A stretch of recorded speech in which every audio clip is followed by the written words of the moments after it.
Chers collègues, bienvenue à toutes et tous. La pandémie de Covid-19 ainsi que la réaction de nos pouvoirs publics ont soulevé un certain nombre de questions qui relèvent manifestement des compétences du Conseil de l'Europe et de la Commission des affaires juridiques et des droits de l'homme de l'Assemblée que je préside. Dans l'attente de précisions quant à notre règlement, pour autoriser des séances plénières de notre commission qui se tiennent en ligne, j'ai pris l'initiative de pair avec le président de la sous-commission aux droits de l'homme, Vladimir Vardanyan, d'organiser la présente consultation informelle avec des représentants de haut niveau des organes pertinents du Conseil de l'Europe. Il ne s'agit pas, je le rappelle, d'une réunion de commission. Je voudrais tout d'abord donner brièvement la parole à notre secrétaire général, M. Wojciech Sawicki, pour quelques mots de bienvenue. Wojciech, la parole est à vous. Boris, cher président, cher commissaire et expert, je suis heureux de vous accueillir cet après-midi dans cette salle de réunion virtuelle où vous traiterez d'aspects juridiques et relatifs aux droits de l'homme importants dans le cadre de la pandémie de Covid et de la réaction de nos États membres à celle-ci. Notre institution, le Conseil de l'Europe, a un rôle important à jouer dans la défense de nos droits et libertés. Aussi, et je tiens à le souligner, surtout en temps de crise. J'espère que les membres de l'Assemblée qui portent la double casquette unique de parlementaires nationaux avec un mandat européen, j'espère que notre Assemblée ne manquera pas d'élever sa voix, de faire entendre sa voix. Les échanges avec des experts de premier plan, tels que les auditions de cet après-midi qui réunissent le commissaire aux droits de l'homme et des représentants de premier plan de la Commission de Venise, du Comité contre la torture, de la Convention 108 sur la protection des données et de la Commission européenne pour l'efficacité de la justice.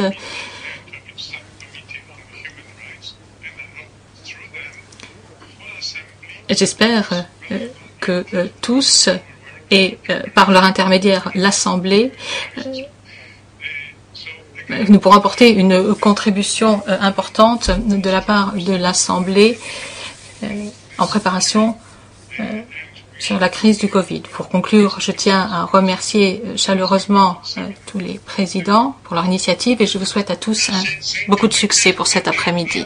Merci beaucoup, Wojciech, pour ces propos très chaleureux et ces bons conseils. Donc, je souhaite la bienvenue à nos éminents experts au nom de Monsieur Vardanyan également, Madame Dunja Mijatović, commissaire aux droits de l'homme du Conseil de l'Europe, et Monsieur Alivizatos, membre de la Commission de Venise au titre de la Grèce et rapporteur de la Commission de Venise sur l'état d'urgence et les dérogations à la Convention européenne des droits de l'homme. Lors du second volet de la réunion, nous rencontrerons d'autres experts, M. Gnatowski, président du Comité pour la prévention de la torture, le CPT, Mme Pierucci, présidente du Comité consultatif de la Convention 108, relative à la protection des données, et M. Stava, membre au titre de l'Autriche et ex-président de la Commission européenne pour l'efficacité de la justice, la CEPEJ. Cette rencontre va se dérouler en deux temps. Tout d'abord, jusqu'à 14h45 environ, avec Mme Mijatović et M. Alivizatos. Et dans un deuxième temps, de 15h à 15h45 environ, avec M. Gnatowski, Mme Pierucci et M. Stava. Cette consultation prendra une forme de dialogue avec chacun des experts, entre chacun des experts et M. Vardanyan ou moi-même, qui poseront des questions aux experts. Les deux sessions vont être enregistrées, filmées et feront l'objet d'une interprétation en français. Les enregistrements seront téléchargés sur la chaîne YouTube de l'Assemblée et tous les membres de la Commission recevront le lien et seront invités à fournir des observations.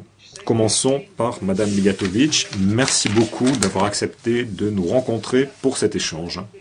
Mme Mijatović, Ces dernières semaines, vous avez été extrêmement occupés, vous avez apporté plusieurs contributions importantes au débat public, et celles-ci ont fait l'objet d'une couverture étendue dans les médias internationaux. Nous allons très certainement ajouter un lien vers votre déclaration dans la page consacrée à la présente rencontre. Nous sommes convaincus que les parlementaires doivent épouser ces efforts, et c'est là le principal objet de la présente consultation, ainsi que de celle qui va se poursuivre.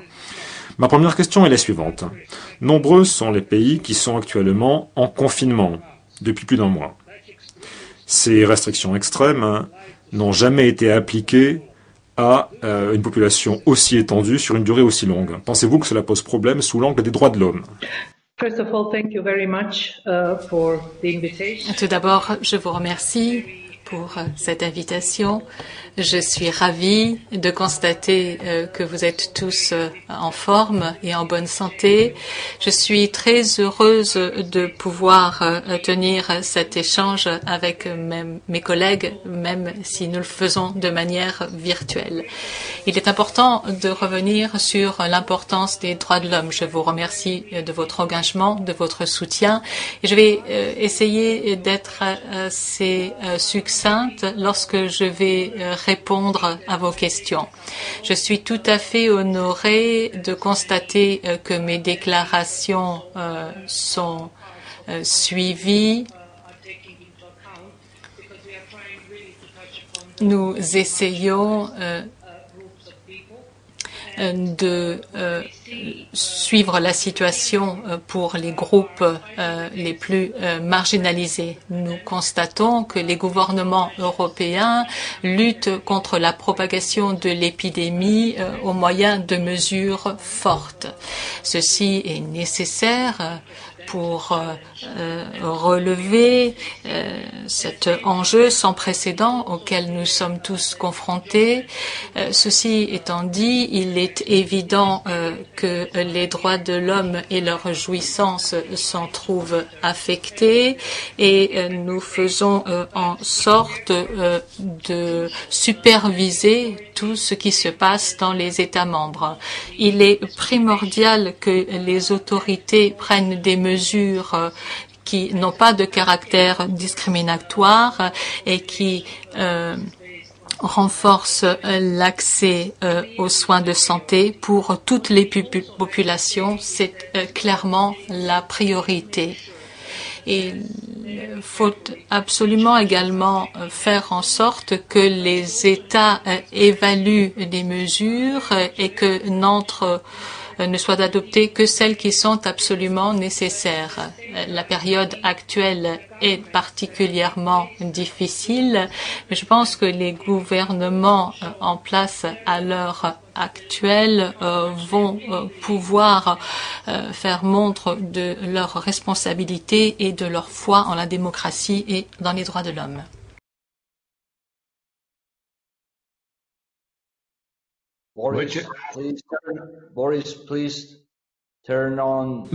Boris, si vous voulez bien rallumer votre micro, oui, excusez-moi.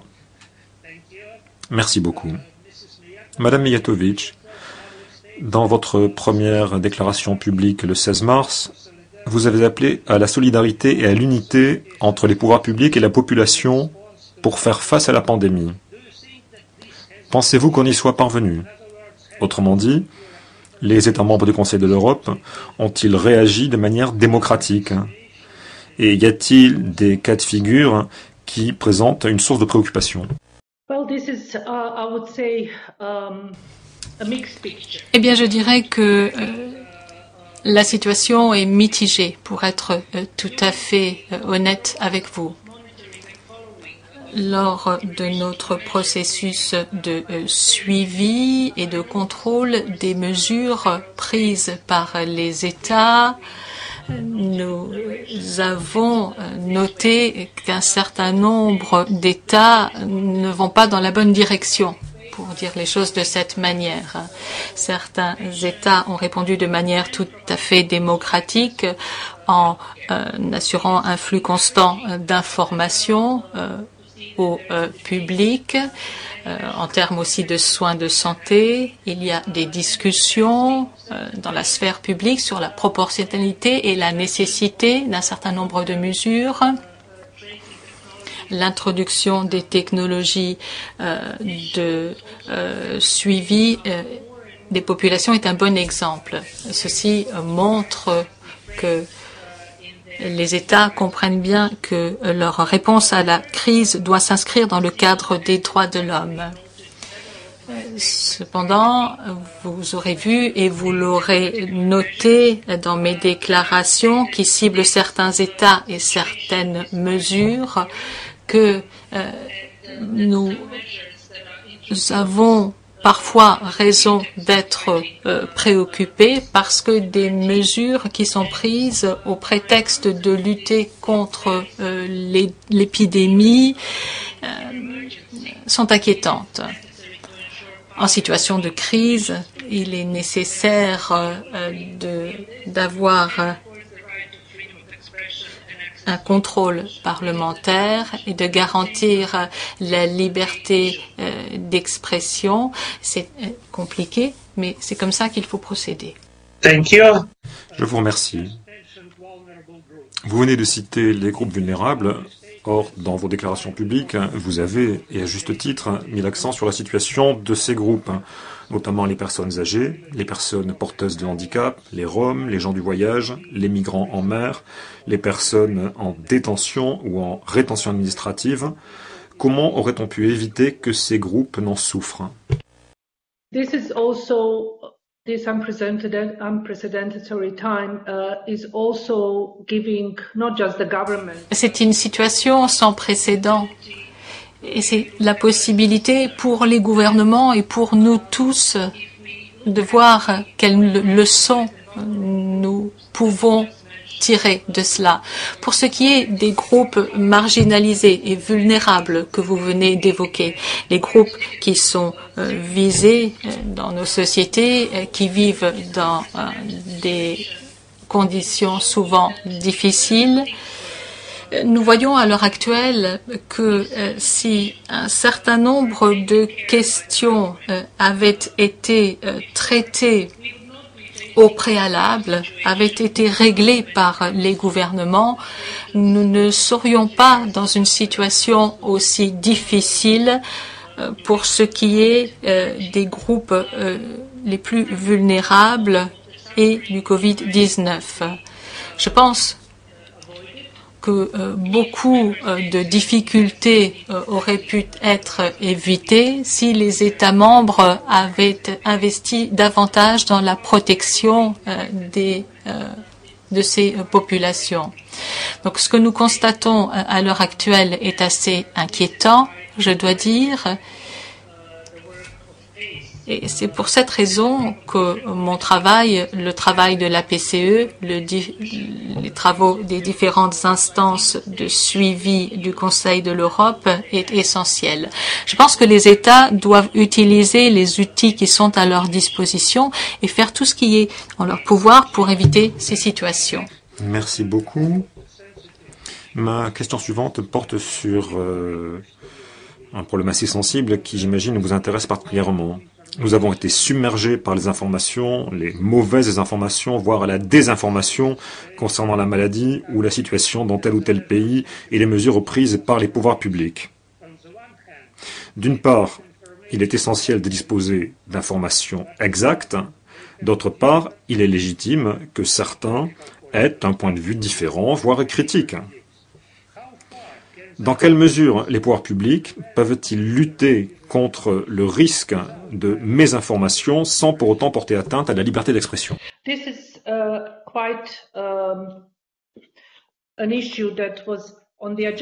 C'est une question qui était d'actualité avant le Covid-19. Je ne vais pas entrer dans les détails maintenant.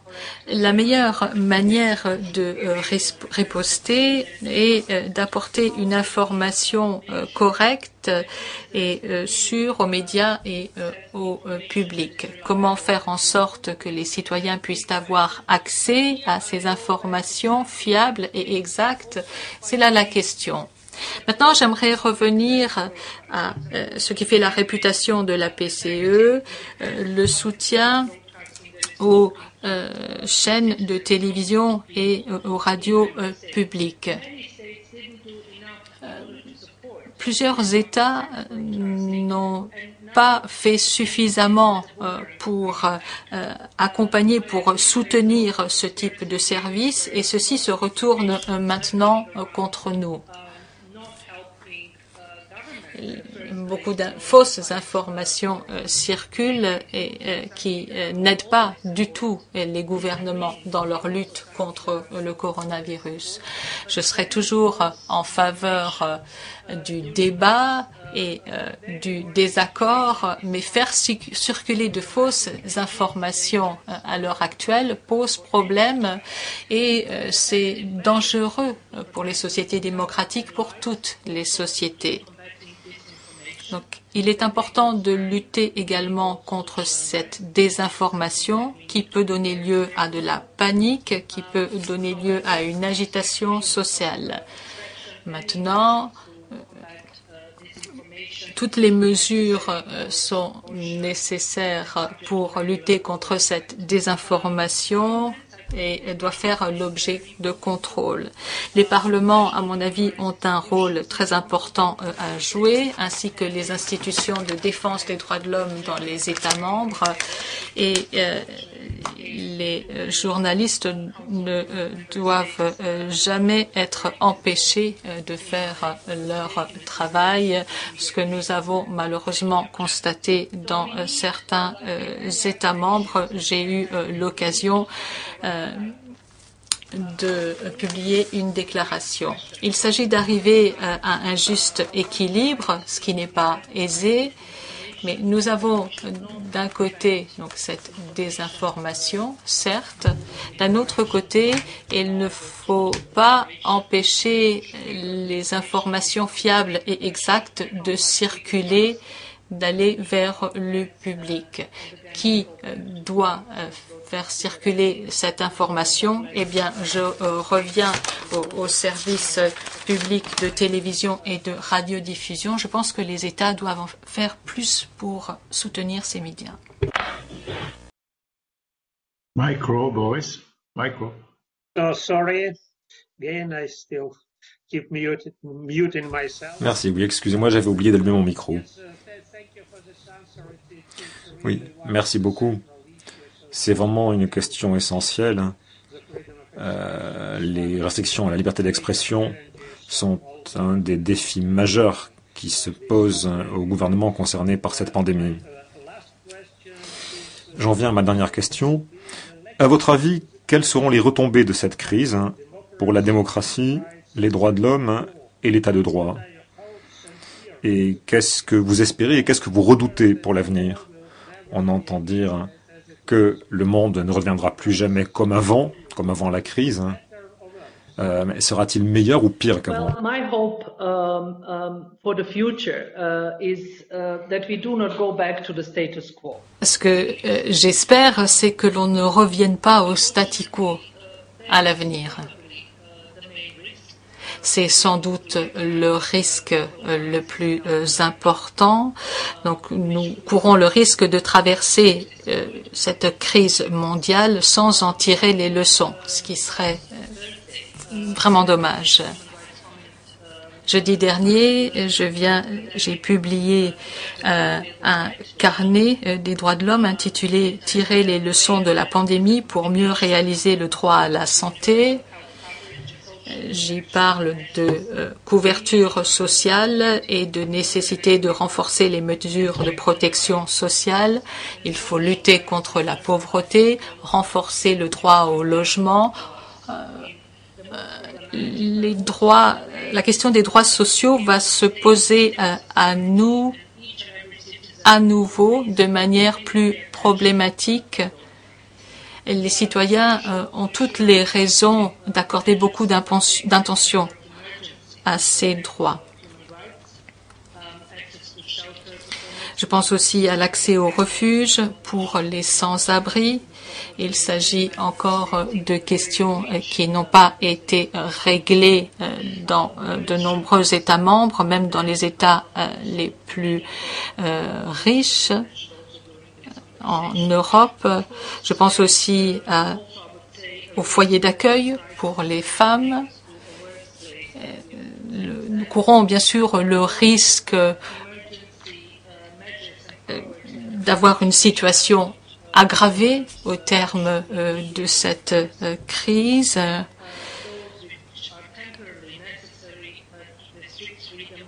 Il faut que les mesures et les pouvoirs d'urgence que la situation ne justifie pas soient immédiatement annulés et ne soient pas prorogés sine die, entraînant des difficultés pour tous et des difficultés pour nos démocraties, ce qui n'est pas ce que nous souhaitons. La priorité doit être que ceci soit fait de manière rapide et transparente. Nous poursuivrons bien sûr notre travail de suivi. Nous reviendrons sur ces questions le moment venu. Je souhaite beaucoup de force et une bonne santé à tous les membres de la PCE, aux membres du secrétariat, à notre secrétaire général, et j'espère que nous aurons l'occasion d'échanger à nouveau bientôt. Mon bureau fait un travail important de programmation à l'heure actuelle et nous aurons l'occasion de revenir à des questions importantes en termes de droits de l'homme. Merci beaucoup, Madame la Commissaire, pour cette contribution. Je ne doute pas que nous resterons en contact et nous ferons de notre mieux pour appuyer vos efforts et notre coopération sera fructueuse, je n'en doute pas. Donc, bon courage et faisons tout notre possible pour faire en sorte que cet univers ne se dégrade pas et que ce soit le meilleur univers possible. Merci beaucoup. Je donne maintenant la parole à Monsieur Vardanian. Vladimir, la parole est à vous. Hi everybody, let me also on my behalf express the words of gratitude to... Bonjour à tous. Je vous remercie, Madame la Commissaire, pour votre contribution importante à cet échange. Sans plus attendre, je vais poser mes questions à Monsieur Alivisatos, membre de la Commission de Venise. Pouvez-vous m'entendre? M'entendez-vous? Oui? Kalimera.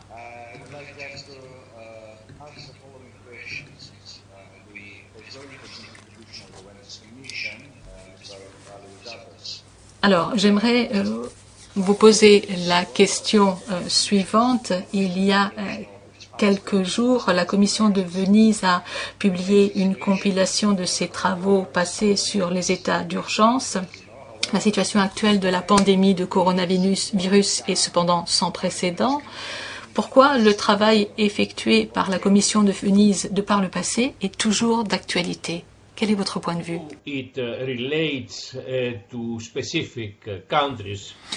Bon, bien qu'il s'agisse de tel ou tel pays, notamment de la France, de la Turquie et de l'Arménie,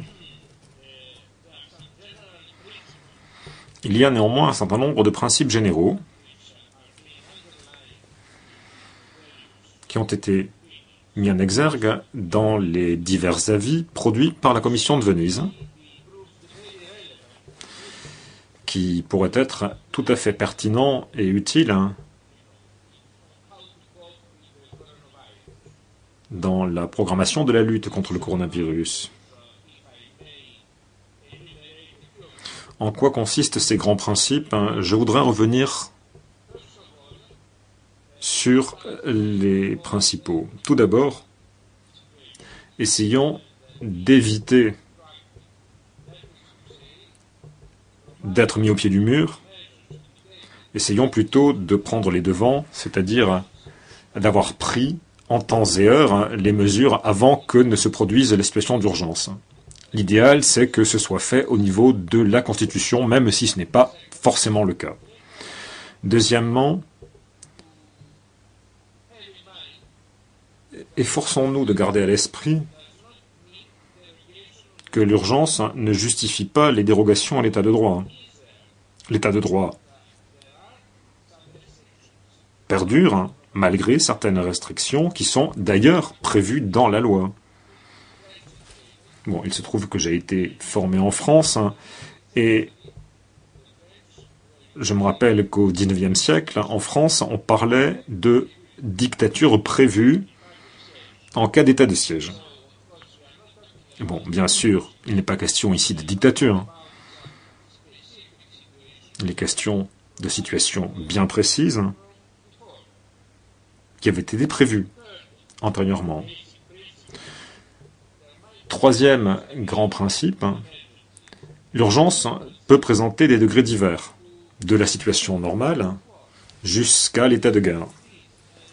Donc des degrés divers, et je pense qu'il est utile de prévoir ces divers degrés. Quatrièmement, une interprétation stricte des dérogations aux droits de l'homme. Cinquièmement, et c'est d'ailleurs quelque chose qu'a déjà cité la commissaire aux droits de l'homme, il n'est pas question d'introduire des modifications pérennes au système juridique sous prétexte de situation d'urgence. Il faut que ces mesures soient de courte durée dans le respect du principe du caractère temporaire. Ce n'est pas quelque chose qui est gravé dans le marbre de l'article 15 de la Convention européenne des droits de l'homme, mais hormis les principes de nécessité et de proportionnalité, qui sont très importants, le principe du caractère temporaire, c'est-à-dire des durées brèves pour ces mesures introduites pour faire face à ces situations d'urgence, est également un paramètre très important. Donc, je vous ai dressé une liste rapide de quelques grands principes qui sont systématiquement rappelés dans les divers avis émis par la Commission de Venise, principes qui pourraient être utiles ici. Thank you so much. But legally speaking, Je vous remercie. D'un point de vue juridique, les différents États ont réagi à la pandémie de façon différente. D'aucuns ont introduit des mesures spéciales sans déclarer l'état d'urgence. La plupart l'ont fait. Et l'état d'urgence est la base des mesures d'urgence. Et un nombre considérable d'entre eux ont également dérogé à leurs obligations au titre de la Convention européenne des droits de l'homme. Pourriez-vous expliquer la différence en termes juridiques?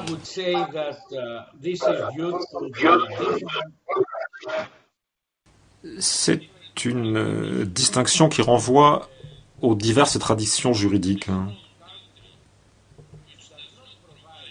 Le pays le plus connu, qui ne prévoit rien de précis pour les situations d'urgence, c'est les États-Unis. Rappelez-vous, pendant la Seconde Guerre mondiale, les États-Unis ont introduit certes des mesures d'urgence, mais elles avaient été prises ad hoc. Tel a été aussi le cas, sous Franklin Roosevelt, après la Grande Dépression, ou encore sous Abraham Lincoln, au XIXe siècle, pendant la guerre de sécession.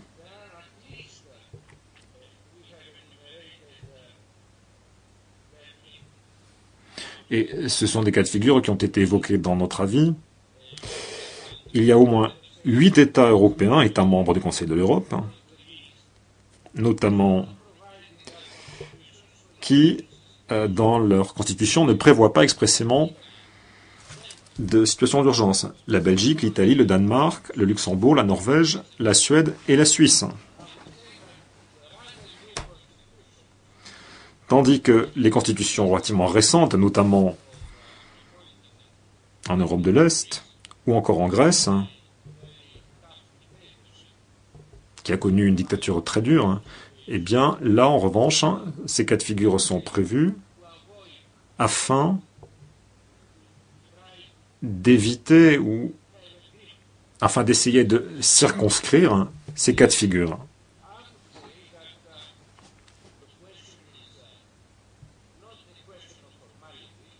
En fait, ce n'est pas une question de formalité. La question est de savoir si ce sont des mesures qui ont été prévues en temps et heure. Et par ailleurs, dispose-t-on de suffisamment de souplesse pour doter l'exécutif, qui a un rôle essentiel à jouer ici, dans des cas de figure comme cela, pour permettre à l'exécutif, disais-je, de faire face à des situations sans précédent. Néanmoins, comme l'a rappelé la commissaire aux droits de l'homme, on ne doit pas avoir d'exécutif dont l'autorité serait sans limite. Il faut qu'il y ait contrôle parlementaire et contrôle judiciaire également. Et c'est là le principal défi. J'ai été tout à fait frappé par la réaction de la justice française, puisque le Conseil d'État a prononcé des mesures provisoires à Paris, dans le cadre de 5 ou 6 arrêts rendus ces dernières semaines, en ce qui concerne le coronavirus. Et, si j'essaie de synthétiser, certes, le Conseil d'État fait confiance à l'exécutif, mais il conserve un contrôle très étroit des décisions prises par le pouvoir exécutif.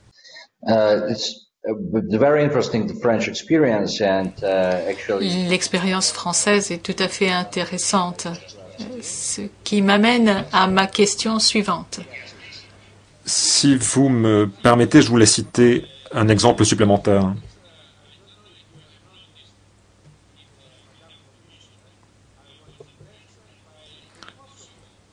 Mais j'ai été frappé par une décision concernant le Kosovo.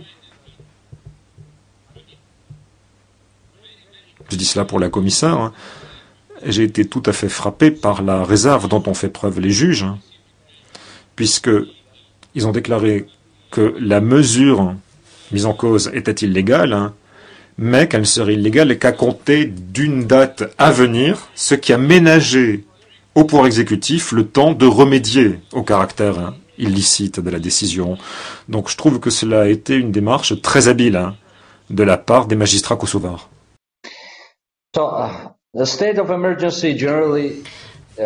L'état d'urgence donne généralement des pouvoirs supplémentaires au gouvernement et introduit des procédures spéciales pour l'élaboration des lois. Le gouvernement peut-il exercer des pouvoirs illimités? Quel devrait être le rôle des autres branches du gouvernement, à savoir le Parlement et le pouvoir judiciaire? Le gouvernement peut-il réprimer les activités des journalistes, des militants politiques et de la société civile? Quel est votre point de vue? Le rôle des gouvernements lors des situations d'urgence? Ce sont des questions que la Commission de Venise a abordées dans ses divers avis. La question fondamentale concerne bien sûr, et d'ailleurs l'Assemblée parlementaire l'a souligné, dans le cadre de 2 ou 3 recommandations au moins, c'est le caractère temporaire des mesures, le fait qu'elles soient d'une durée brève. Personnellement, je préférerais des clauses de caducité dans le transfert des pouvoirs, pour le transfert des pouvoirs. Toutefois, le contrôle parlementaire peut présenter des difficultés, car, comme le fait apparaître la pandémie actuelle, il n'est pas possible de regrouper des nombres de personnes aussi importants dans le cadre d'une assemblée. Et dans ces conditions, la participation électronique va devoir être introduite dans l'activité des parlements. Et ça, c'est une nouvelle donne, pour autant que je sache. Corrigez-moi si je me trompe, hein, mais je pense que c'est vraiment une nouvelle donne dans le fonctionnement des parlements. Maintenant, si l'on vise un quorum, il va falloir inventer de nouvelles modalités pour éviter de réunir l'intégralité d'un Parlement lors d'une réunion donnée, parce que cela pourrait présenter un risque pour leur propre santé. En Grèce, par exemple, ce que l'on a fait, c'est un système par rotation. Si bien que on ne demande jamais qu'à un nombre restreint de députés de participer physiquement à une réunion donnée. Vous avez vu d'ailleurs des images aussi de la Chambre des communes à Londres, hein, où ils sont répartis très loin les uns des autres. Hein, et les autres députés sont invités à participer par voie électronique s'ils le souhaitent.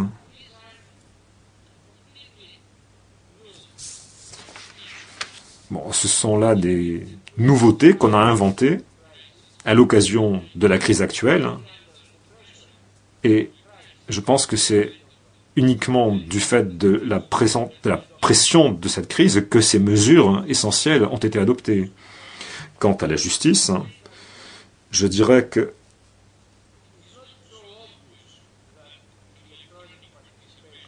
la participation électronique ne va pas autant de soi pour se substituer aux audiences d'un tribunal, en particulier lorsqu'on traite de questions importantes ou délicates. Les audiences électroniques se justifient, disons, pour des affaires plus ordinaires. Mais dès qu'il s'agit de questions plus délicates qui font l'objet de contestations, des questions qui mettent en jeu, je ne sais pas, des militants des droits de l'homme, il s'est posé des questions de ce type en Grèce d'ailleurs, notamment en ce qui concerne le statut des Roms ou le statut des immigrés. Eh bien, ce sont là des questions qui doivent être traitées par des tribunaux dans le cadre d'audiences publiques. C'est essentiel.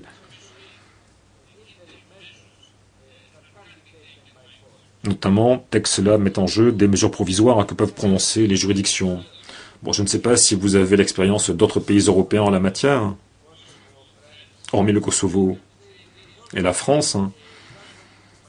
Mais pour autant que je sache, le tribunal fédéral, constitutionnel fédéral allemand a également rendu un arrêt concernant les piscines. Donc, sur ces questions très sensibles concernant des minorités protégées, ce sont vraiment des questions centrales dans le cadre de la pandémie. Mais je ne crois pas qu'il y ait eu d'autres nouveautés dans les tribunaux européens.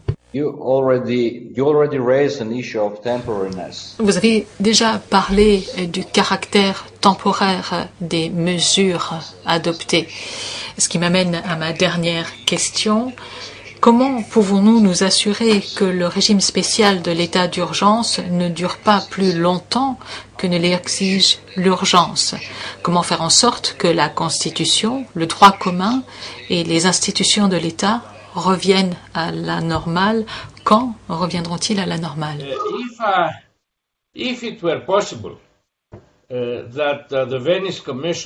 Si la Commission de Venise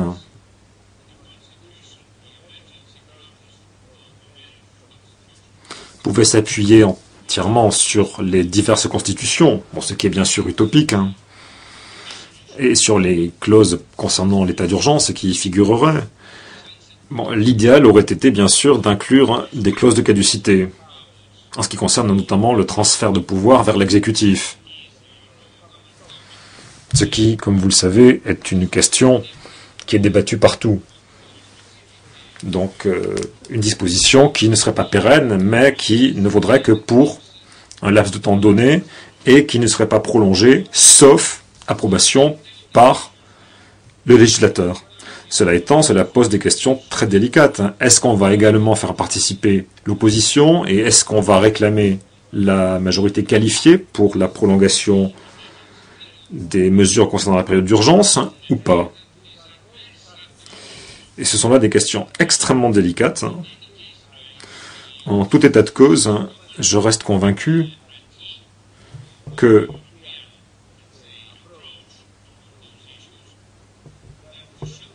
l'acquis européen consiste à ne pas donner un blanc-seing à l'exécutif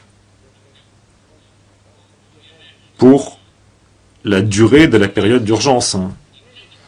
Tout exécutif, où que ce soit, aura tendance à prolonger cette période le plus longtemps possible, parce que c'est une manière facile de répondre à divers problèmes.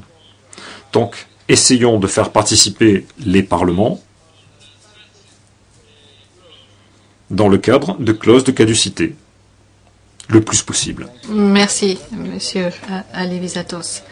J'aimerais demander à nos collègues s'ils ont des questions complémentaires à poser à Monsieur Alivisatos. Bien. Alors, si cela n'est pas le cas, j'aimerais, en notre nom à tous, vous remercier. Merci au secrétariat, à Madame la commissaire, aux représentants de la Commission de Venise. Nous allons poursuivre notre webinaire sur l'impact du Covid-19 sur l'état de droit et les droits de l'homme. Nous allons poursuivre avec Monsieur Gnatowski, Madame Alessandra Pierucci, présidente de la commission consultative sur la Convention 108, et Monsieur Stava. Merci à tous d'avoir participé à cette discussion.